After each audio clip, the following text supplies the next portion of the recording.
Καλημέρα και από μένα.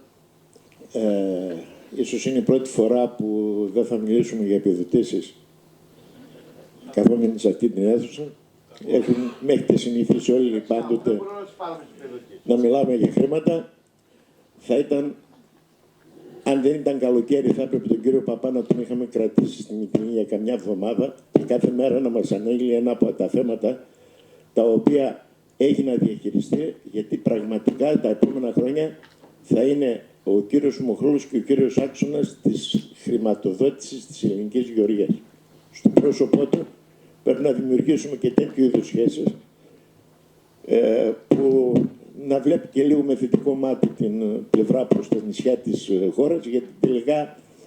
παρατηρούμε τα τελευταίο χρονικό διάστημα με τα προβλήματα που δημιουργήθηκαν στον αγροτικό χώρο από τον τρόπο με τον οποίο εμφανίστηκαν κάποια προβλήματα και σκάνδαλα στον αγροτικό τομέα, να έχουμε σήμερα μια εμπλοκή η οποία την παρατηρούμε και τη βλέπουμε να φαίνεται σε όλα τα προγράμματα τα οποία έχουμε να αναπτύξουμε και να διεκπεραιώσουμε είτε από το παλιό ΠΑΑ είτε να ξεκινήσουμε από το νέο.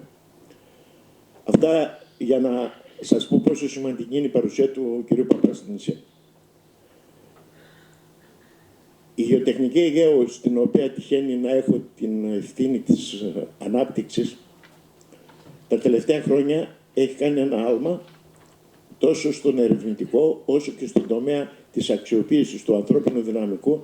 το οποίο έχει να διαχειριστεί. Αυτή τη στιγμή είμαστε μια ομάδα 40 περίπου ατόμων, όλων επιστήμονες του γεωτεχνικού κλάδου, που στο ανέφερε ο κ. Παναγιώτης, και προσπαθούμε μέσω από το συνδυασμό πολλών προγραμμάτων να έχουμε όσο το δυνατόν και να είμαστε ωφέλιμοι για την ανάπτυξη της οικονομίας της Λέσβου γενικότερα, ειδικότερα και γενικότερα όλης της περιοχής και της λεκάνης της νησιωτικής χώρας. Μέσω του μέτρου 2.1, το οποίο για πρώτη φορά εφαρμόστηκε τόσο εντατικά στην ελληνική επικράτεια, είχαμε και μια εμπειρία, θέλω να τονίσω στον κύριο Παπά, προτού μια 7ετία-8ετία που ξαναλειτουργήσε το πρόγραμμα και ήμασταν οι μόνοι ίσως από τους λίγους που τότε αξιοποιήσαμε τις δραστηριότητες αυτού του προγράμματος και είδαμε πόσο χρήσιμο μπορεί να είναι για την ελληνική γεωργία. Η γεωτεχνική Αιγαίου, συνεργαζόμενη ακόμα με άλλους 12, στη συνέχεια 20 φορείς γεωργικών συμβουλών σε όλη την Ελλάδα, κάτω από μια δικιά μας, ας το πω, παρότριση, δημιουργήσαμε ένα κοινό επιστημονικό φορέα μεταξύ μας, με ειδικούς συνεργάτες, γεωργικούς συμβούλους, οι οποίοι είχαν την εμπειρία, και αφού πήραμε δεδομένα από όλη την επικράτεια και άλλα από την ευρωπαϊκή επικράτεια, ψάξαμε να βρούμε τι κάνουν στα άλλα κράτη που ήταν πιο μπροστά από εμάς ενεργοποιημένοι στο θεσμό του Γεωργικού Συμβούλου. Προσπαθήσαμε να βελτιώσουμε και ποιοτικά και ποσοτικά αυτές τις υπηρεσίες μας, αλλά και να δημιουργήσουμε μέσω των υπηρεσιών αυτών, γιατί η χρηματοδότηση προέρχεται από μια καλύτερη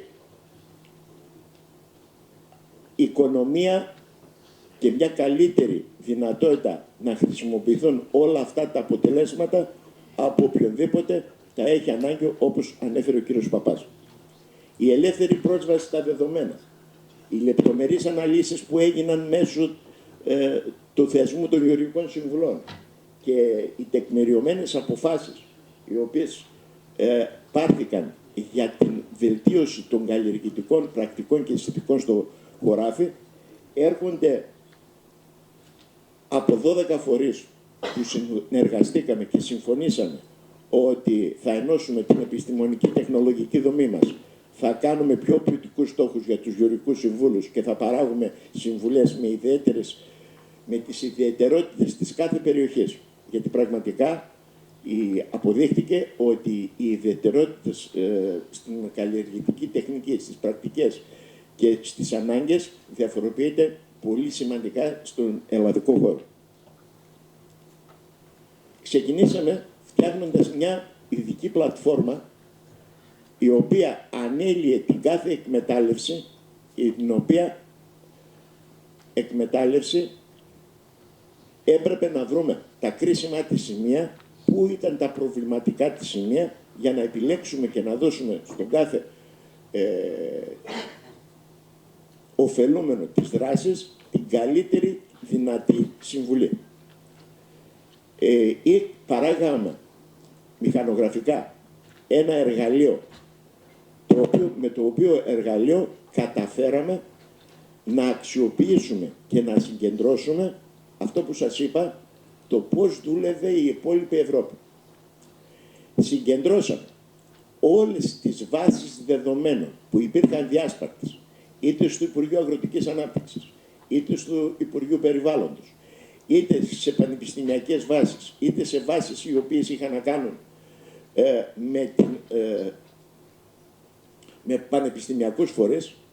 μετεωρολογικά δεδομένα, και όλα αυτά τα ενοποιήσαμε σε μια εφαρμογή, από την οποία στο πρώτο στάδιο της παραγωγής της συμβουλής,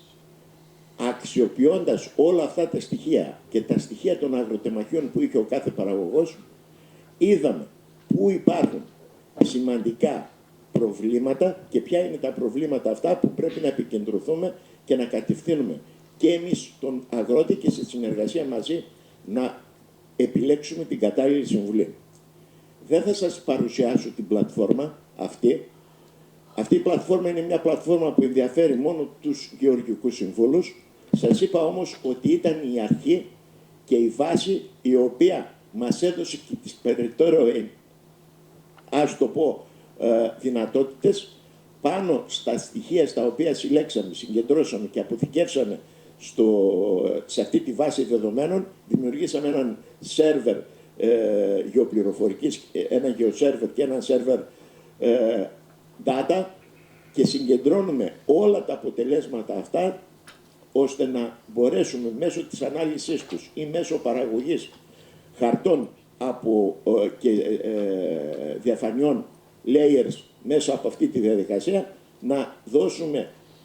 αυτό το αποτέλεσμα, το οποίο χρηματοδοτήθηκε, όπως ξέρουμε, από το Υπουργείο Αγροτικής Ανάπτυξης. Όλα αυτά τα δεδομένα, τα οποία δεν είναι δικά μας, ανήκουν σε όλη την κοινωνία και πρέπει αυτή η κοινωνία να αρχίσει να μπαίνει στην ψηφιακή τεχνολογία και στη λογική πώς μπορούν να αξιοποιηθούν τα δεδομένα αυτά. Δεν θα αναφερθώ σε όλες τις διαφάνειες, θα τα πω περισσότερο για να γίνουν κατανοητά αυτά που κάναμε. Ειδικότερα στη Λέσβο, ένα πολύ σημαντικό κομμάτι το οποίο είδαμε ότι προβληματίζει την γεωργία και την κτηνοτροφία της Λέσβου είναι η σύσταση των εδαφών, τα θρεπτικά συστατικά και η υγρασία, που είναι τα τρία βασικότερα σημεία στα οποία η Λέσβος αυτή τη στιγμή πρέπει να προβληματιστεί και πάνω σε αυτά τον προβληματισμό να βρει λύσεις για τις επόμενες γενιές. Δημιουργήσαμε από τα δεδομένα αυτά ψηφιακές πλατφόρμες με τις οποίες είναι τόσο λειτουργικές, που λειτουργούν σε κινητά, λειτουργούν σε τάμπλετ, λειτουργούν σε ηλεκτρονικούς υπολογιστές. Προσπαθήσαμε να ασφαλίσουμε τα δεδομένα, τα προσωπικά δεδομένα του κάθε ωφελούμενου που παρήχαμε τη συμβουλή και να αποκρύψαμε προσωπικά δεδομένα που συλλέξαμε μέσω από αυτό το πρόγραμμα, και δημιουργήσαμε αξιοποιήσαμε εθνικές βάσεις, τις οποίες θέλουμε να τις δώσουμε τόσο στους ερευνητές και να διαμορφωθεί στα επόμενα χρόνια μια προστασία της κλιματικής ανθεκτικότητας και να έχουμε μια ενίσχυση στη διαφάνεια, που το τελευταίο καιρό είναι στην δημοσιότητα ότι πρέπει να υπάρχει διαφάνεια σε αυτό που χρηματοδοτείται πάντοτε από τους εθνικούς ή τους κοινοτικούς πόρους.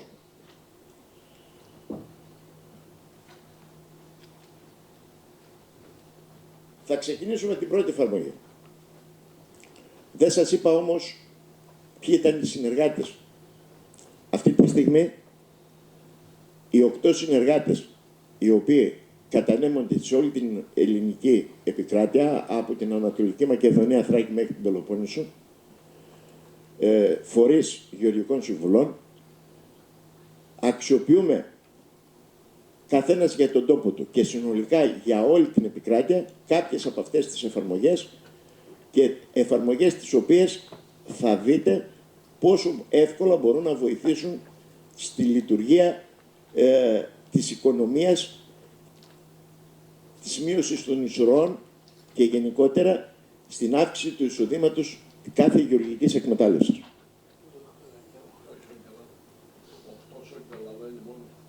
Αυτοί που συνεργαζόμαστε μεταξύ μας, αυτοί που κάναμε ένα δίκτυο συνεργασίας. Καλύπτουμε, θα τα πούμε μετά. 8 είμαστε στην πλατφόρμα, στην ψηφιακή.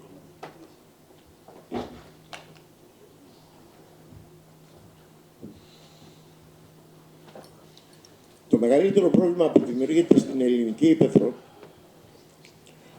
και με βάση την κοινή αγροτική πολιτική, αλλά και με τους περιβαλλοντολογικούς περιορισμούς που είπε ο κ. Παπάς, είναι η χρήση της αζωτούχου λίπανσης, η οποία αζωτούχος λίπανση δέχεται περιορισμούς, και οι περιορισμοί αυτοί είναι τόσο αυστηροί, ειδικότερα σε περιοχές οι οποίες είναι περιοχές ευαίσθητες, όπως είναι οι περιοχές Natura, όπως είναι οι περιοχές που προστατεύονται από συνθήκες, όπως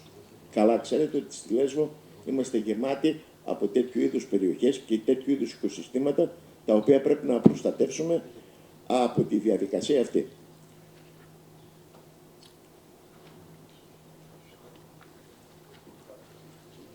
Αξιοποίησαμε διαθέσιμα επίπεδα χαρτών, τα οποία δίνονται είτε με ελεύθερα σαν open data από άλλους φορείς, όπως είναι οι φορείς ιδιωτικοί ή κρατικοί, και με αυτά τα δεδομένα δημιουργήσαμε μία εφαρμογή, στην οποία εφαρμογή αξιοποιήσαμε χάρτες εδαφολογικούς και εργασίες εδαφολογικές που έχουν γίνει τόσο από το ΙΓΜΕ όσο και από τη Διεύθυνση Δασών, αλλά και το Υπουργείο Αγροτικής Ανάπτυξης,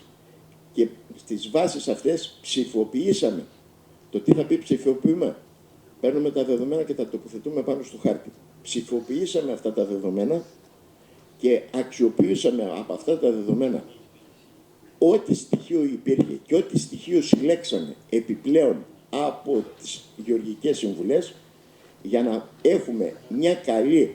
εφαρμογή, η οποία θα μας προτείνει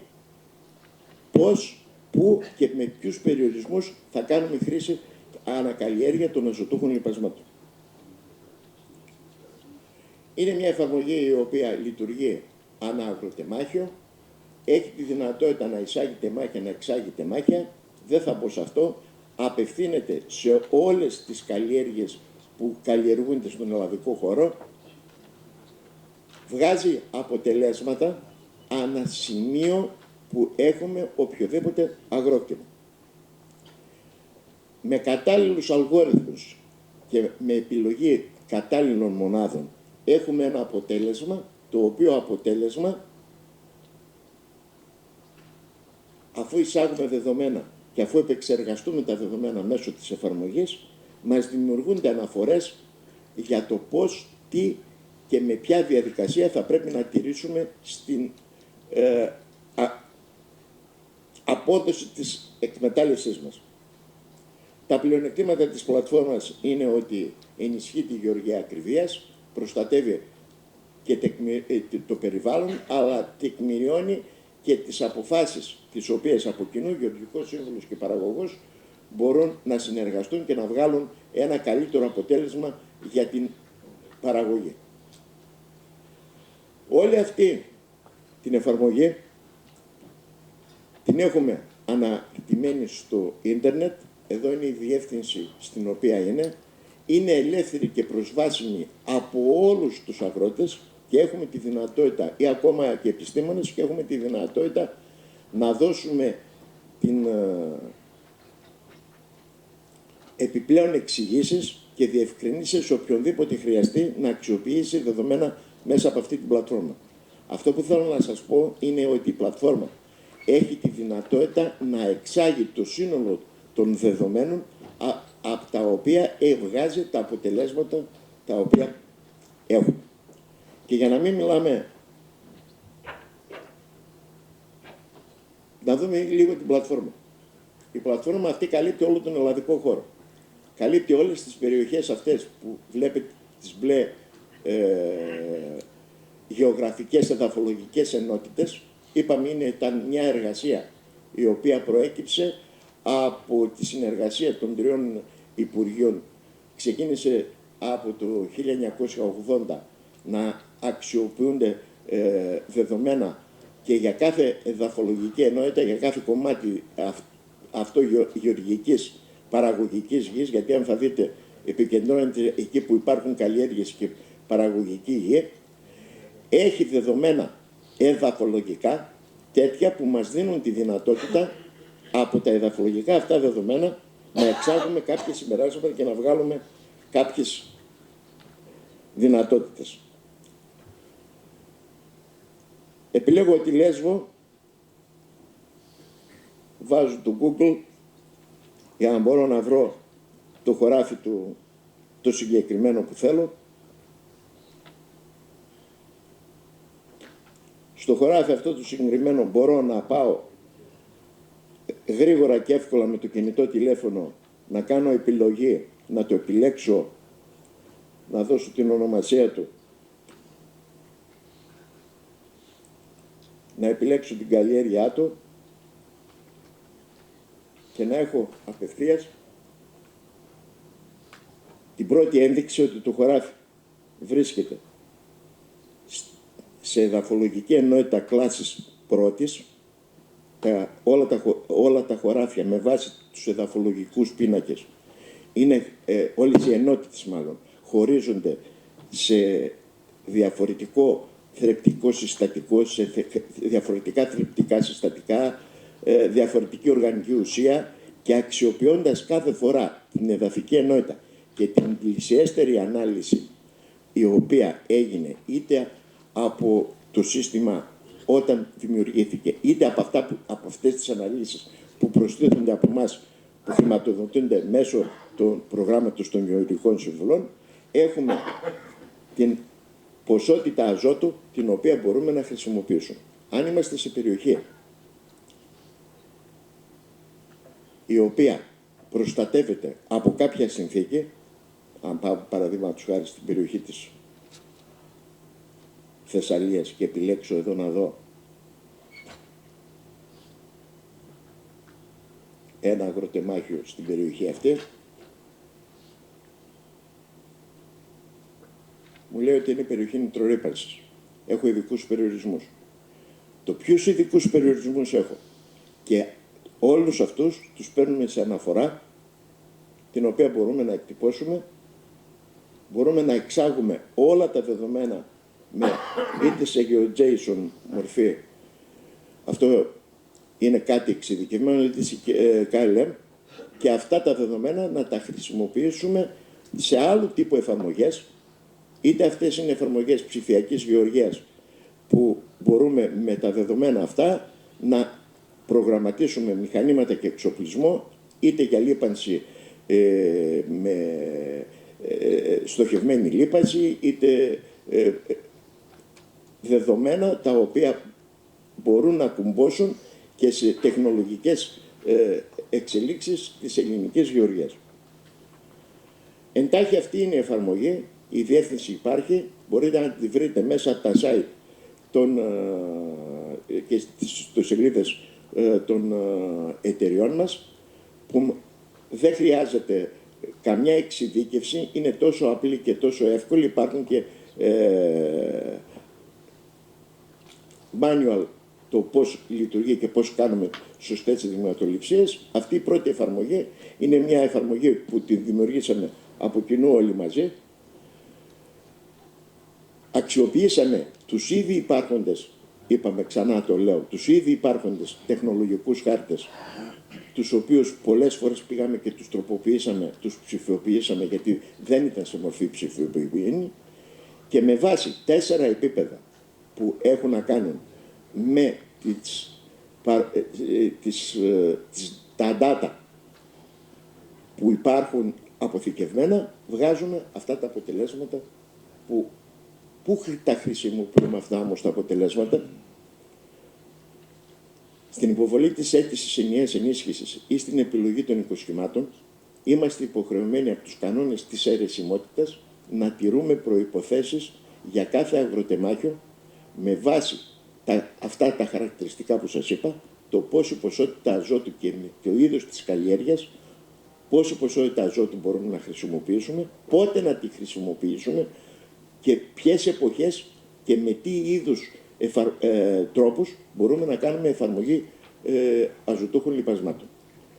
Πιστεύω ότι στο μέλλον θα την εξελίξουμε την εφαρμογή πολύ περισσότερο και θα αποτελέσει ένα εργαλείο για να μπορεί εύκολα ο οποιοσδήποτε, χωρίς καν με μια μικρή συμμετοχή του Γεωργικού Συμβούλου, να μπορεί εύκολα να έχει σίγουρα αποτελέσματα. Αυτή ήταν η πρώτη εφαρμογή που ολοκληρώσαμε. Δεν μείναμε όμως εκεί.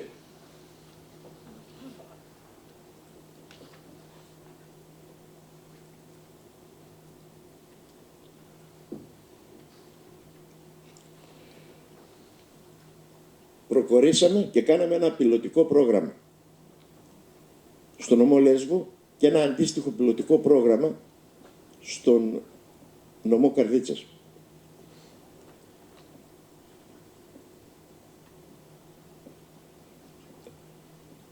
Από τις χρηματοδοτούμενες αναλύσεις, βλέπετε τα σημεία στα οποία είναι η κάθε ανάλυση η οποία χρηματοδοτήθηκε από το μέτρο των Γεωργικών Συμβουλών, εδαφολογική ανάλυση, ψηφιοποιήσαμε τα δεδομένα αυτά και αξιολογώντας άλλους 12 διαφορετικούς παράγοντες, δημιουργήσαμε αλγόριθμους, από τους οποίους αλγόριθμους πλέον μπορούμε να κάνουμε μια εκτίμηση ανακαλλιέργεια στο σημείο που είμαστε, σε ποιο επίπεδο η καλλιέργεια είναι προσαρμοσμένη με το έδαφος που έχουμε. Παρατηρήσαμε 3 πράγματα. Δεν ήταν τυχαία επιλογή ο νομός Λέσβου και ο νομός Καρδίτσας. Μετά Ντάνιελ εποχή στην Θεσσαλία, αλλά και οι επιπτώσεις της ξηροθερμίας και της κλιματικής αλλαγής και της διαφοροποίησης που είχαμε δει με το άλλο πρόγραμμα το οποίο συμμετέχουμε, που είναι το Go for All, που έχει σαν στόχο και σκοπό την προστασία και την ευαισθητοποίηση στο να δημιουργήσουμε μια προϋποθέσεις προστασίας του εδάφους, είδαμε ότι έχουμε μεγάλη διαφοροποίηση από τις αναλύσεις που κάναμε. Είδαμε ότι υπάρχει μια μεγάλη διαφοροποίηση στην οργανική ουσία των αγροτεμαχίων της Λέσβου. Αυτή η διαφοροποίηση, η οποία δεν παρατηρείται σε άλλες περιοχές, έχει να κάνει με το ανάγλυφο, με το είδος της καλλιέργειας και με την λογική και τις πρακτικές που χρησιμοποιούμε στη γεωργία. Δεν θα αναφερθώ καθόλου στο κομμάτι της Καρδίτσας, θα το παρουσιάσουμε όταν θα κάνουμε εκεί την εκδήλωση. Θα αναφερθώ όμως στην Λέσβο. Τα αποτελέσματα των Γεωργικών Συμβουλών μας έδειξαν ότι το ανάγλυφο, η ελαιοκαλλιέργεια, η οποία είναι διαφορετική από οποιαδήποτε ελαιοκαλλιέργεια σε ολόκληρη τη λεκάνη της Μεσογείου, η οποία στηρίζεται σε εδάφη τα οποία ως επιτοπλίστων είναι εδάφη χαμηλής γονιμότητας και είναι εδάφη τα οποία έχουν δημιουργηθεί ή βρίσκονται ακόμα στο στάδιο της δημιουργίας, Είναι εδάφη τα οποία ευδοκίμησε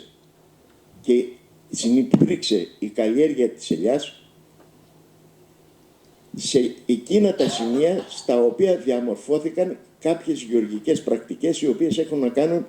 με την οργανική ουσία που έχουμε στο χώμα στη Λέσβο. Παρατηρούμε ότι, και θα το δείτε στην επόμενη παρουσίαση, ότι έχουμε σοβαρά προβλήματα τόσο στο νότιο μέρος του νησιού και όσο ανεβαίνουν οι κλίσεις, τόσο τα αποτελέσματα της οργανικής ουσίας και της διάβρωσης του εδάφους είναι τεράστια. Με τη βοήθεια, είπαμε, των εδαφολογικών αναλύσεων, με τις συνθήκες τις οποίες επικρατούν, συλλέξαμε δεδομένα ξανά, κάναμε αξιολόγηση, κάναμε ειδικούς αλγόριθμους πάλι και παράγουμε ένα σκορ για κάθε σημείο το οποίο ελέγξαμε και με βάση αυτό το σκορ μπορούμε να δούμε πόσο σε κίνδυνο βρίσκεται η εκμετάλλευσή μας. Το pH, η ηλεκτρική αγωγημότητα, η οργανική ουσία, η υφή του εδάφους και η ικανότητα ανταλλαγής κατιόντων που είναι οι βασικοί χαρακτήρες μιας εδαφολογικής ανάλυσης, σε συνδυασμό με τις κλίσεις του εδάφους, το υψηλόμετρο και τον προσανατολισμό, αλλά και με γεωχωρικά δεδομένα, μέσω της εφαρμογής αυτής και αξιοποιώντας, είπαμε, τις αναλύσεις του προγράμματος, κάναμε μια εφαρμογή η οποία έχει και μπορεί να μας δώσει σε κάθε σημείο της Λέσβου ποιο είναι περίπου, γιατί πάντοτε οι διαφορές είναι τεράστιες και ειδικότερα εκεί στις περιοχές στις οποίες προστατεύουμε τα κτήματά μας με αναβαθμίδες. Εκεί οι διαφορές που παρατηρούνται είναι μεγάλες, ακόμα από πεζούλα σε πεζούλα ή από δέντρο σε δέντρο, γιατί πλέον θα δούμε και την ανάγκη που δημιουργήθηκε στη Γεωτεχνική Αιγαίου να συνεργαστεί με το Πανεπιστήμιο Αιγαίου για να προστατεύσουμε αυτή την καλλιεργητική πρακτική, τεχνική, την οποία πατροπαράδοτα μαζί με την ηλιοκαλλιέργεια ήρθε και στη Λέσβο και είναι τα λεγόμενα σέτια και οι πεζούλες. Ένα απλό παράδειγμα εδώ, το οποίο υπάρχει αναρτημένο και δεν νομίζω ότι είναι στόχος να το αναλύσουμε αυτή τη στιγμή, είναι ένα παράδειγμα πώς βγαίνει το σκορ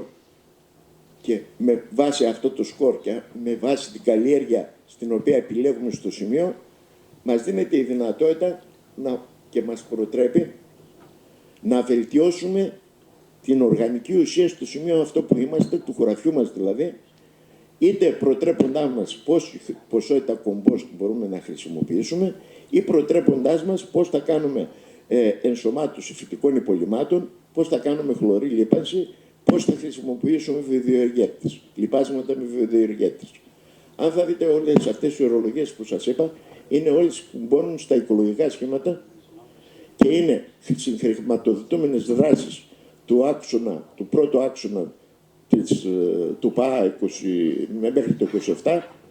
και αν θέλουμε να αξιοποιήσουμε αυτά τα δεδομένα πρέπει μέσω της επιλογής σε κάθε αγροτεμάχιο, της κατάλληλης συμβουλής αλλά και του κατάλληλου οικολογικού σχήματος που έχουμε να επιλέξουμε, μπορούμε να βοηθήσουμε την ανάπτυξη της γεωργίας. Τα ωφέλη για τους αγρότες είναι η βέλτιστη εδαφική υγεία, η αύξηση της παραγωγής, η αειφόρος γεωργία και η μείωση του κόστους παραγωγής. Και αυτή η πλατφόρμα είναι ανοιχτή. Λίγο να σας δείξω πώς λειτουργεί. Επιλέγουμε μια καλλιέργεια. Βλέπετε έχουν συγκεκριμένες καλλιέργειες στο παράδειγμα που σας δείχνω. Επιλέγουμε την καλλιέργεια και αυτόματα έχουμε ένα τελικό σκορ που μας λέει ότι στο σημείο αυτό που είμαστε δεν είμαστε και πολύ καλά στην οργανική ουσία, είμαστε και γενικά στο έδαφος έχουμε ένα ποσοστό το οποίο κυμαίνεται στο 53% του άριστου. Αμέσως μπορούμε να πάρουμε αναφορά τι σύσταση μας δίνει η εφαρμογή, τι ποσότητα κομπόστ ή κοπριάς μπορούμε να χρησιμοποιήσουμε για να βελτιώσουμε την απόδοση του χωραφιού μας, και έχουμε και τα αποτελέσματα για το pH, την κλίση, τα υψόμετρα, αυτά που είπαμε, δηλαδή αυτά τα δεδομένα που επηρεάζουν το σύνολο των γεωργικών πρακτικών που πρέπει να επιλέξουμε για το αντίστοιχο αγροτεμάχιο. Όλα αυτά είπαμε, μπορούμε να τα πάρουμε τα δεδομένα σε αρχεία. Οποιοςδήποτε επιστήμονας μπορεί να τα χρησιμοποιήσει για να κάνει επιπλέον έρευνες και μελέτες. Ο γεωργός μπορεί μέσω της πλατφόρμας να αξιολογήσει την εκμετάλλευσή του, να επιλέξει τα χωράφια στα οποία θα δώσει ιδιαίτερο στόχο, και γενικότερα είναι ένα εργαλείο το οποίο στα επόμενα χρόνια, πιστεύω δειλά-δειλά, θα αρχίσει να ενσωματώνεται και σε ψηφιακές πλατφόρμες και εργαλεία συνεργατών μας, ώστε μέσω όλης αυτής της διαδικασίας να λειτουργήσουμε συλλογικά, εταιρείες, γεωργικοί σύμβουλοι, βάσεις δεδομένων, ώστε να έχουμε παραγωγή πραγματικών υπηρεσιών προς την ελληνική γεωργία.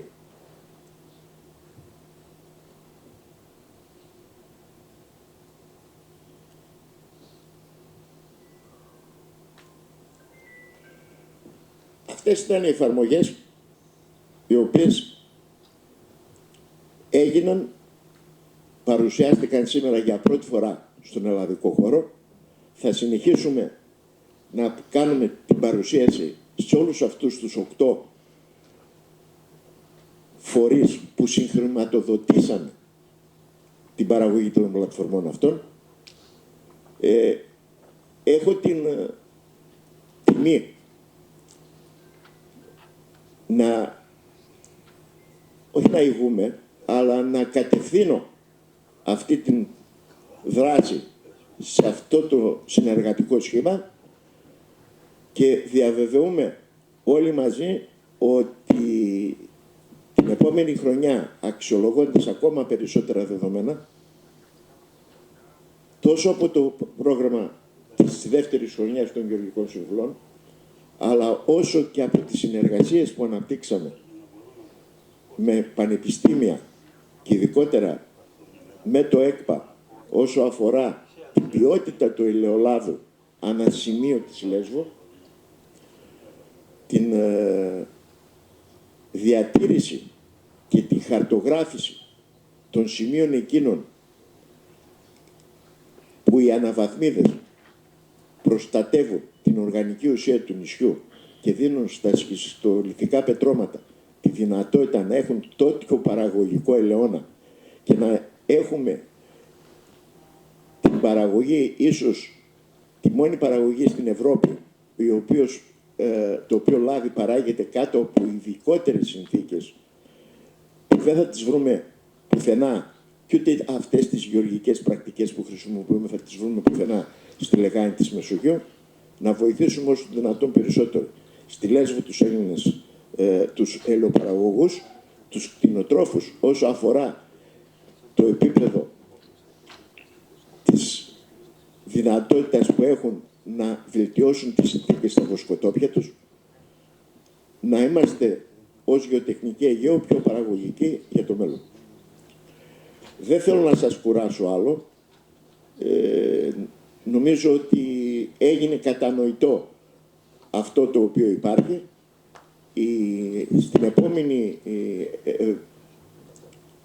Μέσα στον επόμενο μήνα